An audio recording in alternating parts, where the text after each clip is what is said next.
Call the Design Adjustment Committee meeting to order. Before we get started, I have to read an introduction. The Design Adjustment Committee's purpose is to establish clear and measurable review criteria for the consideration of major deviations from the city's technical standards and specifications manual, building design and material standards, and subdivision standards.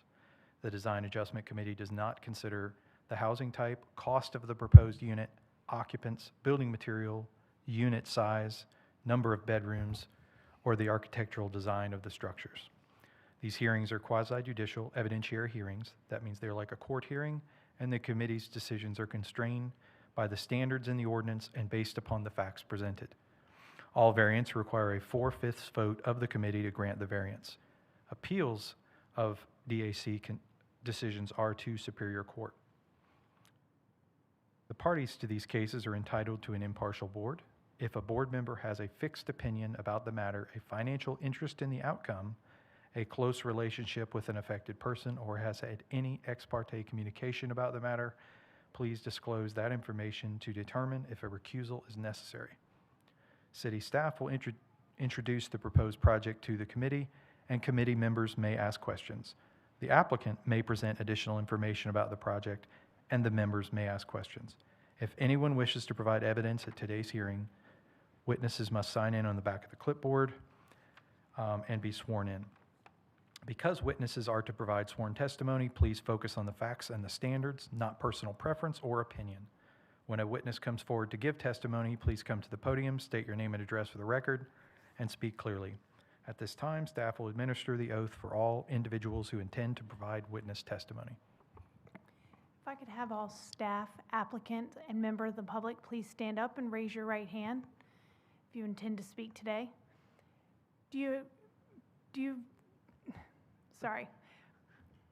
swear that the testimony you're about to give is the truth, the whole truth, and nothing but the truth? Thank you.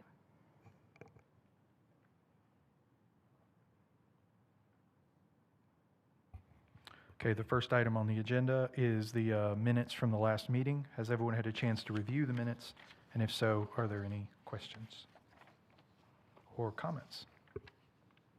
Chairman, I contacted Amy yesterday just to address the last item of the minutes. It had me listed as closing the meeting.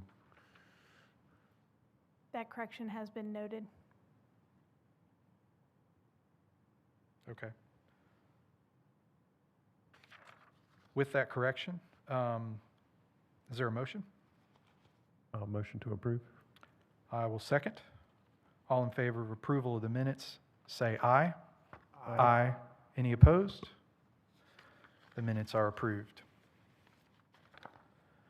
The first item on the agenda is a variance request for 3436 River Road.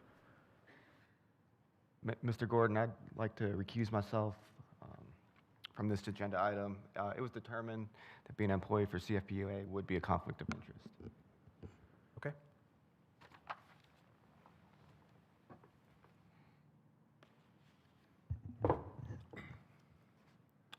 Good afternoon, Chair and members of the committee. This is evidentiary hearing number 1, located at 3436 River Road. The site is located along River Road and is approximately 36.57 acres in size. The site is zoned industrial and is currently utilized by the Cape Fear Public Utility Authority for wastewater treatment. The proposed new construction consists of the expansion of the current Southside wastewater treatment plant along River Road.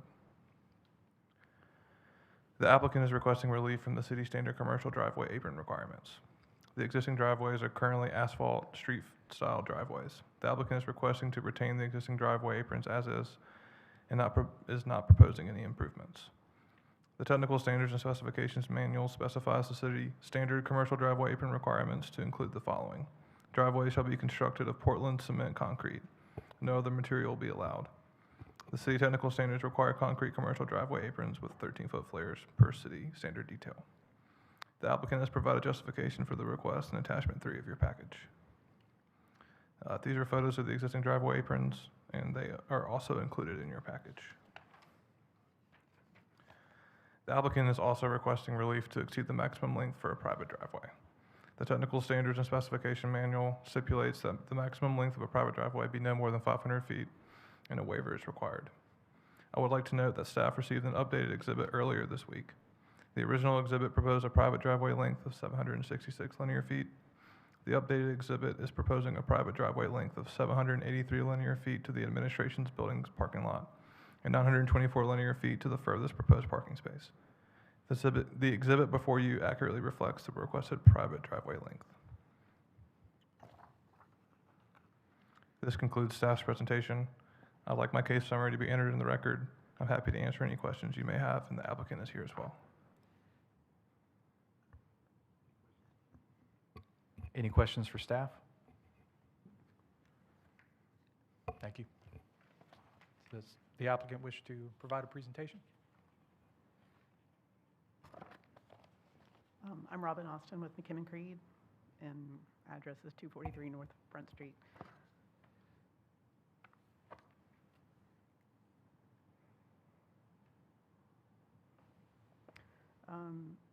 Zach just presented the project, but 36.57 acres.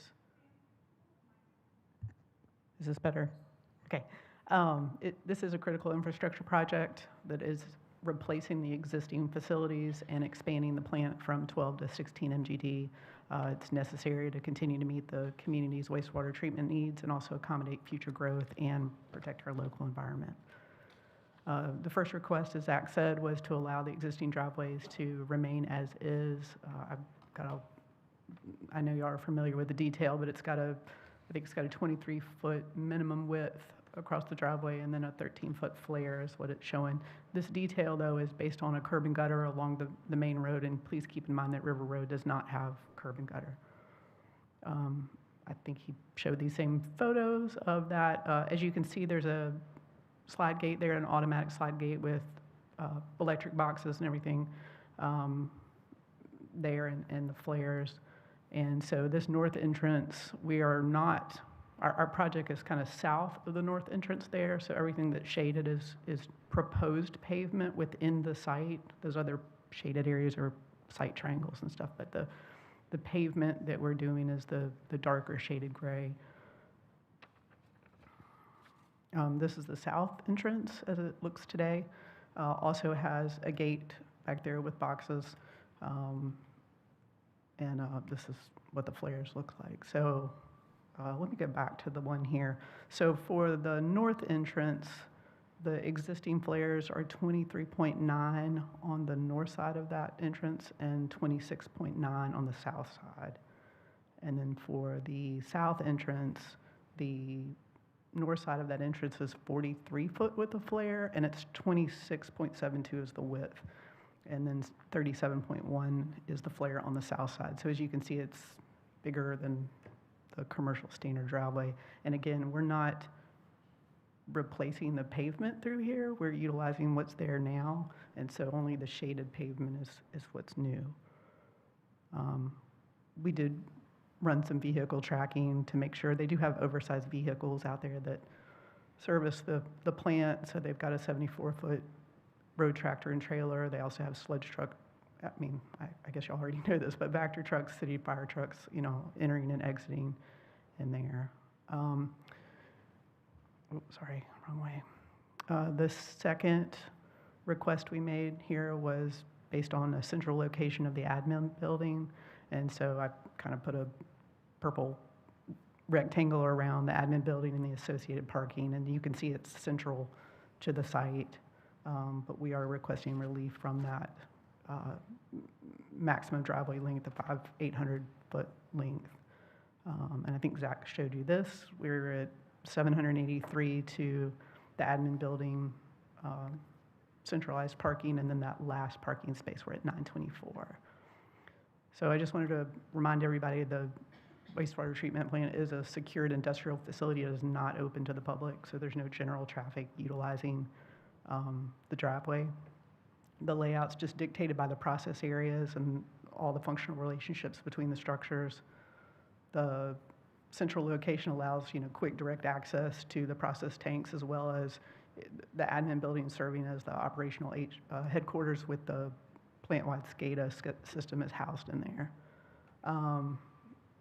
It's just essential for, in case there are alarms or anything else, they want to be able to react accordingly. So most of the staff is going to be within that admin building. So that length of that resulting driveway is really just a byproduct of the functional relationships of all the structures out there and the way the plant is laid out. It's not like a discretionary, they're not dictating that driveway entrance. So we're looking for that relief, and then we feel like that supports the operational efficiency and the reliability of the plant itself, and it also upholds public safety and welfare by continued effective operation of the utility. And that's all I had. Thank you. Is there any questions for the applicant? Yeah, I've got one question. You mentioned the minimum driveway width. Is there a maximum driveway width that can be considered? I don't know the answer to that. Zach, do you know if there's a maximum driveway? You're talking about for the commercial driveway? Correct, yeah. I think it's shown on the last page of the packet, if I'm not mistaken. There's an exhibit that second to last page, excuse me. There's an exhibit that shows, it's labeled driveway design exhibit. Sorry, I don't know what attachment it is, but it's the second to last attachment in the staff report. And yeah, and I guess the only reason I bring that up in the narrative for the variance, it lists that if we were to put in a commercial driveway, that it would result in turning conflicts and unsafe encroachment into adjacent travel lanes. And I was wondering if that was based on the minimum driveway width. Like, I saw that auto turn model. Right. And it looked like the vehicle used was encroaching into adjacent travel lanes with the existing. And that is true. That is true in there. This one right here. Correct, yeah. Well, it depends on which way you're traveling. So I guess if you're southbound, or what would that be, southeastbound going northwestbound, then there's not an issue coming into the north entrance. If you're southbound and you're making a right turn in, you will have to swing out to make that turn. And that's for the largest vehicle. And the 74-foot road tractor with trailer, this assumes a WB 67 because that's what we have in our system. But I think the trailer itself will have more flexibility, I guess, in its turning because it's not really a straight WB 67. So we're hoping that allows them to make that turn. Okay, and just looking at the wheel paths on the screen here, excuse me, it looks like they don't need that entire radius. It looks like the asphalt actually exceeds the turning needs of this largest vehicle shown. So I'm trying to balance that out. Like you're saying there's 23 feet, 24 feet out there now of a flare. The north one there is, yeah. How close to the standards are we? Like if you were to, I think the standard, if I understand the detail correctly, it's a 23-foot minimum and then a 13-foot flare, right? I think that's right. And so we're showing that the existing is a 23, this is on the north entrance, is a 23, but has a much wider flare there already. Okay. So 23 feet in width of the driveway, plus an actual radius, not, looks like a 35-foot radius is shown. So essentially a 35-foot flare, almost.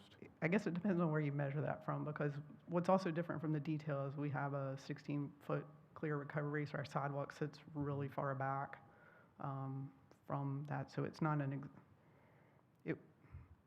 you would run it out kind of skinny right at the 23, and then you would make that 13-foot flare. So looking at it, to me, you're narrowing it up if you hold the 23 to keep your gate like it is, without them having to replace the gate. I mean, overall, we're trying to keep costs down on this because the overall project, we've had to significantly value engineer to try to get it within their budget. But not replacing the gates on either entrance, I feel like if we came straight out at the 23 foot And then with the 13 flare, you're going to have a significantly smaller footprint to work with, pavement footprint to work with. Thank you. On the overall plan, there are some areas that are shaded and some areas that are not shaded. I'm assuming that the areas that are shaded, obviously, they're the expansion areas. Those areas are being paved with the project, I'm assuming. Do you know which?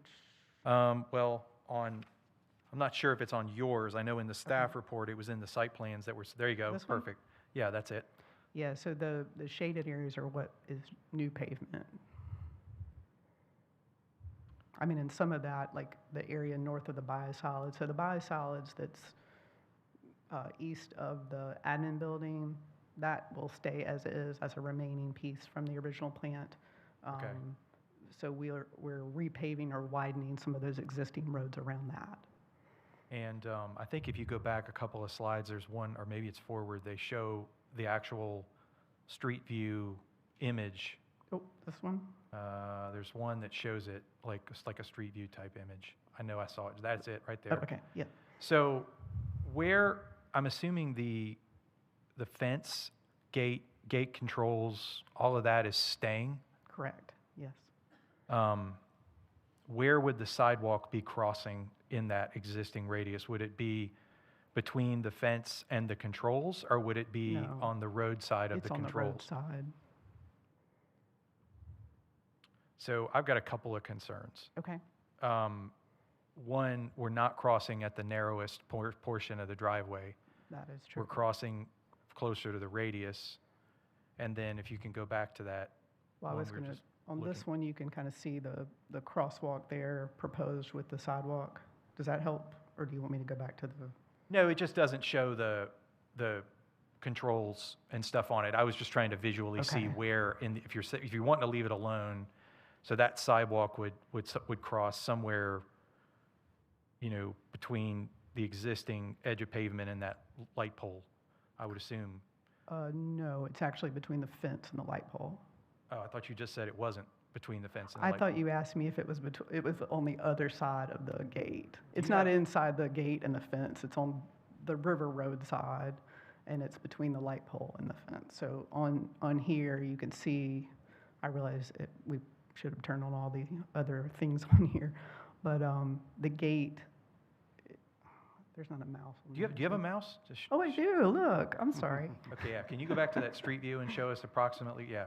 Well, that's fine. Whichever this one. other one. Either one. Yeah, so the other one, it'll be pretty close to here. So it'll come through here. So it'll come between that control box there and the sliding gate.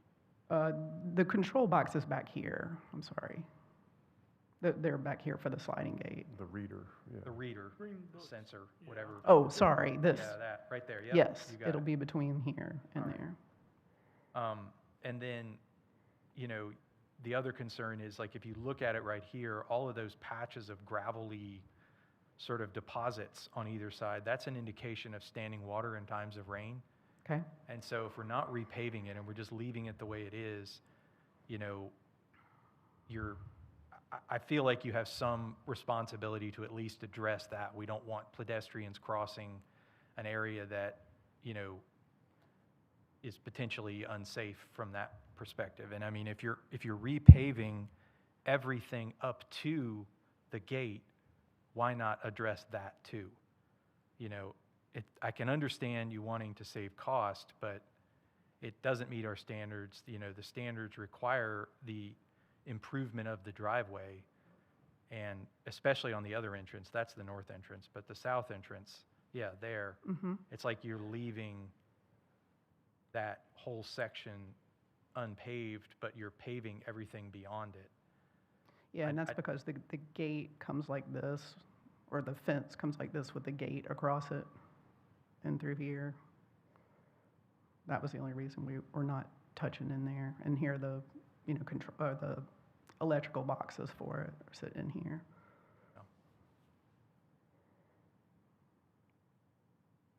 I don't know.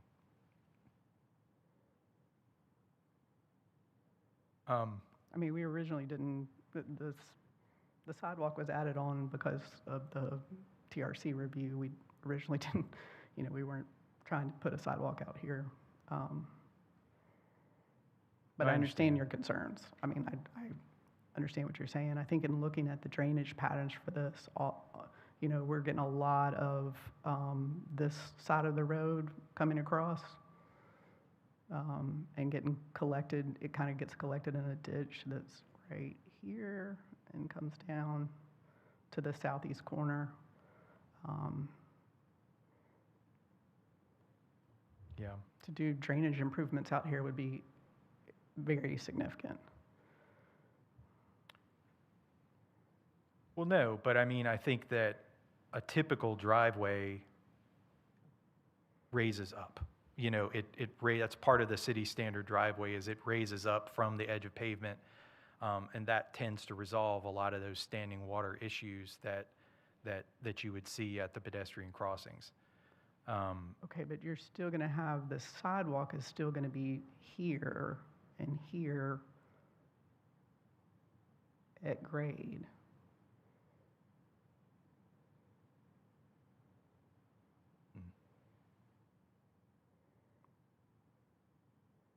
I mean, it's just going to create a steeper, I think, if I remember right, we're about 4% already, 3.5%, 4% through here anyway, to tie to existing grade on the south entrance, not on the north one. Okay. All right. Well, we've got to get the public hearing. I know there's nobody here, but I mean, we've got to procedurally, we've got to handle the public hearing. So I can't promise we won't ask you back up here again. But any other questions for Robin while we've got her? Just one question. You mentioned the sidewalk was added on, or was a comment during the TRC. Mhm. Was curb and gutter also mentioned? No. Okay. That was not. All right. Okay. Thank you.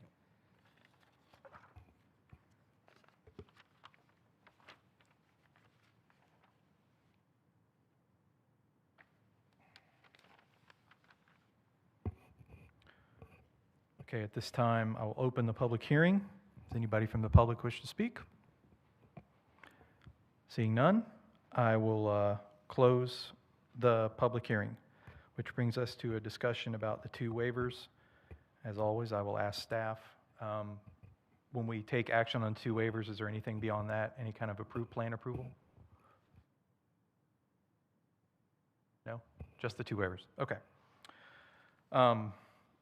Well, I don't know about you, but I feel like the second waiver is pretty simple. I mean, there's definitely a site constraint there. There's not a lot of opportunity for connectivity, nor would they want it, being a secure site.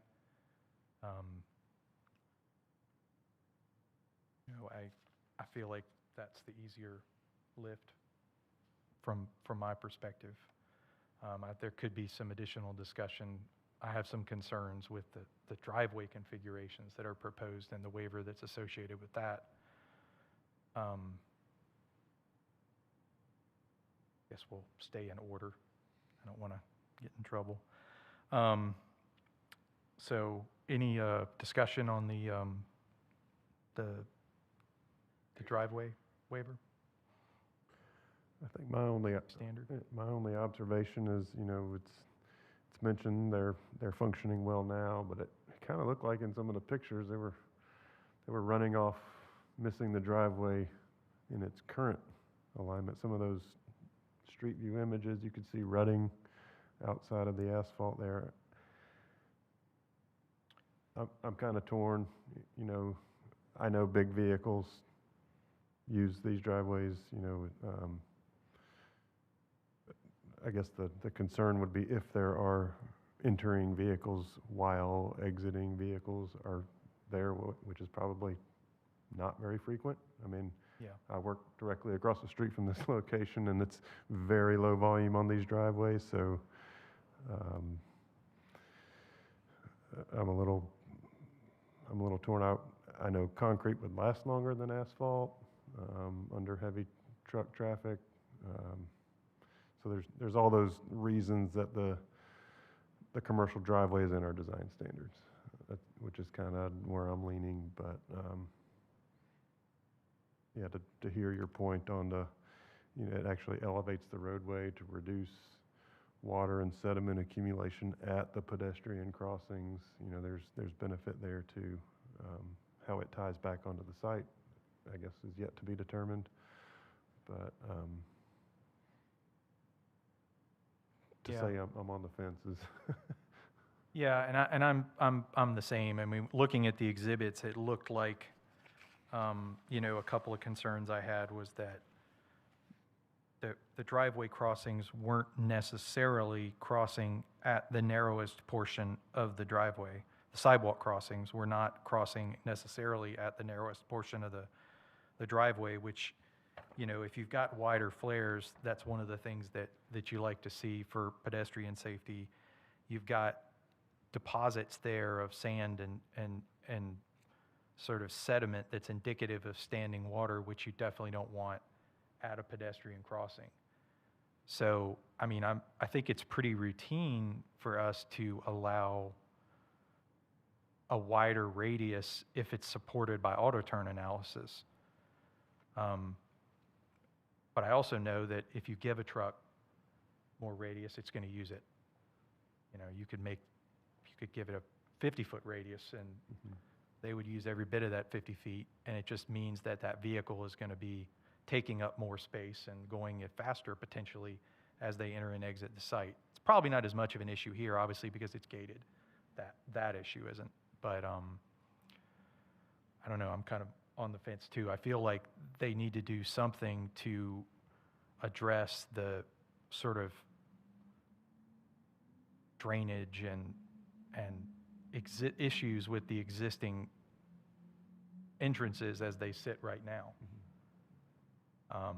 I don't know if that can be accomplished through paving or if it's through the installation of a city standard concrete apron. I mean, there is some flexibility at the TRC level. We have allowed a radius style entrance with an equivalent flare. I don't know. I just leaving it alone, you're putting in a sidewalk, but you're not dealing with the existing problems. So I feel like some wider, non-standard driveway might be warranted, but something between leaving it as it is right now, I don't know. I don't know exactly how to work that. Robin, could I ask a question? How do these entrances work? I mean, I see at this north entrance, the gate's pretty close to the road, and there's a sensor or whatnot pretty close to the road, and the other one's got that little cubby hole. Right, yeah, and could- talking with Craig, the way that works is, it doesn't work well right now Okay. in general, but the larger vehicles will likely use the southern entrance because you do have that way to pull in. Otherwise, they're stopping here on this road and then calling in to be able to enter the north gate. Okay. Would the people in their personal vehicles be using the north gate more than the south gate, or are there rules for I don't- usage of the gates? Or I don't know, is that something? no, I'm just I curious don't at this know. point. I'm sorry, I don't Yeah. know on that. I'm thinking of a large vehicle stopped on River Road. Right. Like maybe there should be a rule that all large vehicles Mhm. exceeding Certainly. 25 feet need to Mhm. use the south gate, just to not have a stopped vehicle on the roadway. Amy, can you drive Street View down to the southern entrance? Just click it down to the southern one there, yeah. Want to get a better view of what's out there. I appreciate that Street View is October of 2025. That helps us a lot. So there's that little alcove. And where's the card? Is there a card reader on this one too? There's not a card reader on this one. So how does that gate open and close? Is there a sensor that's in the vehicle? Sorry, I don't know. You don't know? Okay. On that one. So I think generally trucks have been using that north gate because that's where the existing plant facility is. With the new layout, I think either gate could be utilized because you've got all the new facilities occurring on the south side of the plant. So, well, in the central and the south side of the plant. So I think there's opportunity there to limit, like Dennis said, certain vehicle links to only enter in the south side.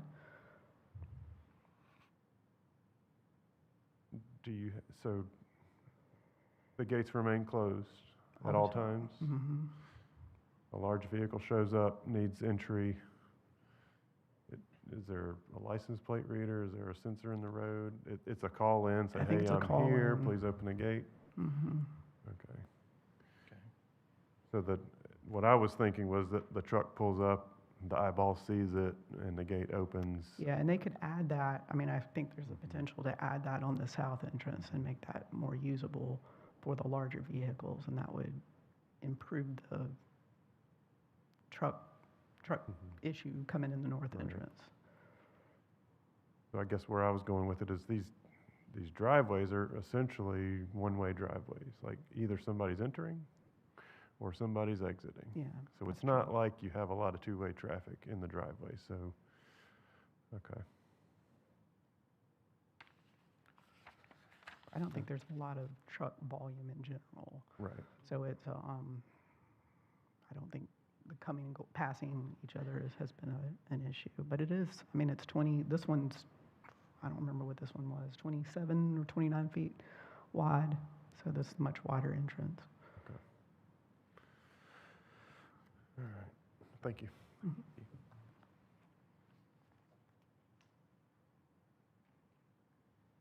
I don't know. It's still, yeah.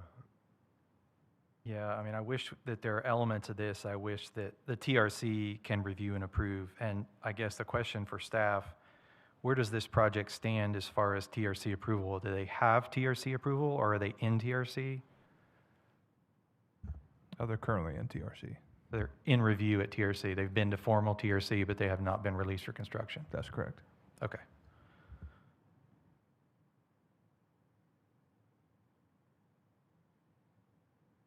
I mean, the throat widths of these driveways are standard. It's the radii that is non-standard, as well as the asphalt component.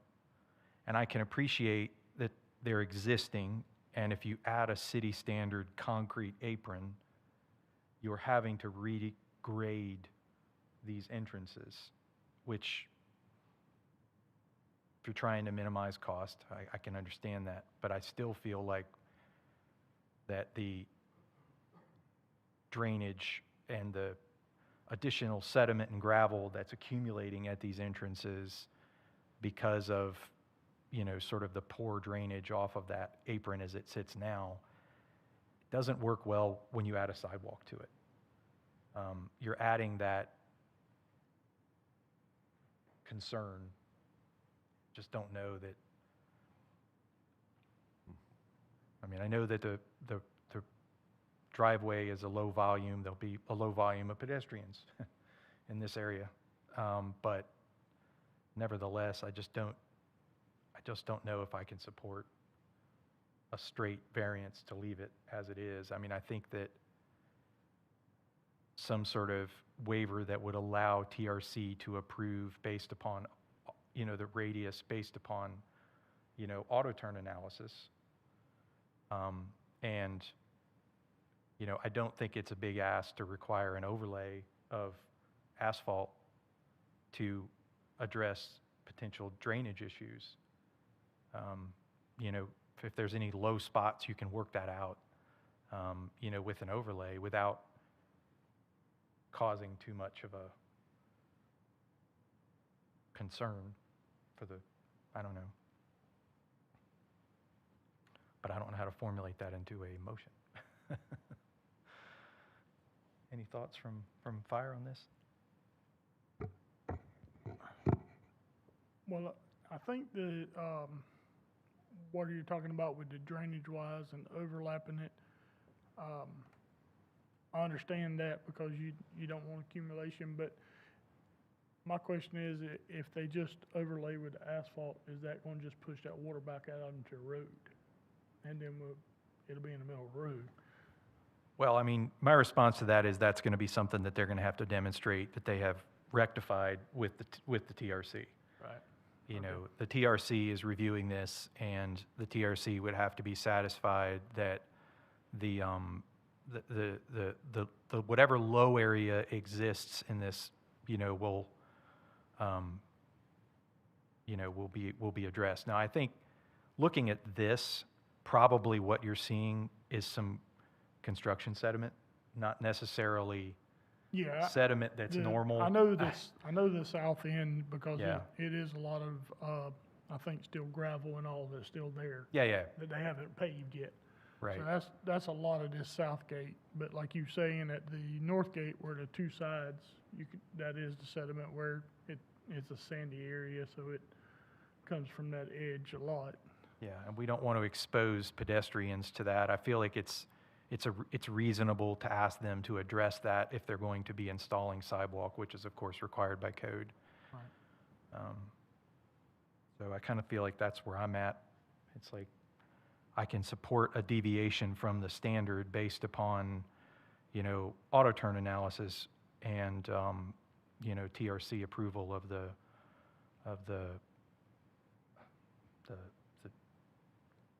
I guess the grading of the entrance. I don't really know if I have an opinion as to whether it's gravel or concrete or asphalt.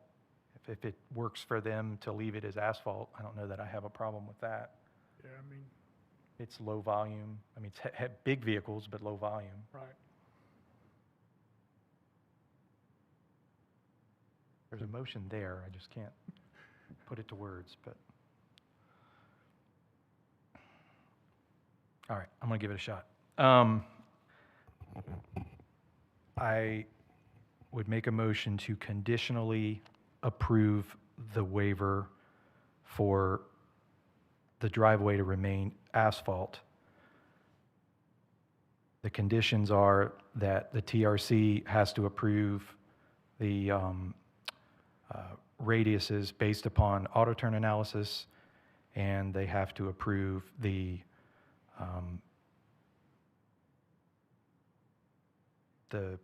grading of the driveway to minimize low spots and standing water, which is a safety concern for pedestrians. I like it. I'll second that. Any other discussion? All in favor of conditional approval, say aye. Aye. Any opposed? All right, that motion is conditionally passed. The second item is the maximum length of a private driveway. Any thoughts on that? If not, do we have a motion on that one? I'll motion to approve variance number 2, the length of the private driveway, with the justification that this is a secured private site. There's no public vehicles entering and accessing this location. They've described thoroughly of the positioning of the central administrative area being centrally located on the site for good security in the site. I second it. Sounds good. Any other discussion on that motion? All in favor of approval, say aye. Aye. Aye. Any opposed? That motion is passed. The last item on the agenda, on today's agenda, is approval of the 2026 schedule. Oh, that's right, we got to welcome Eric back.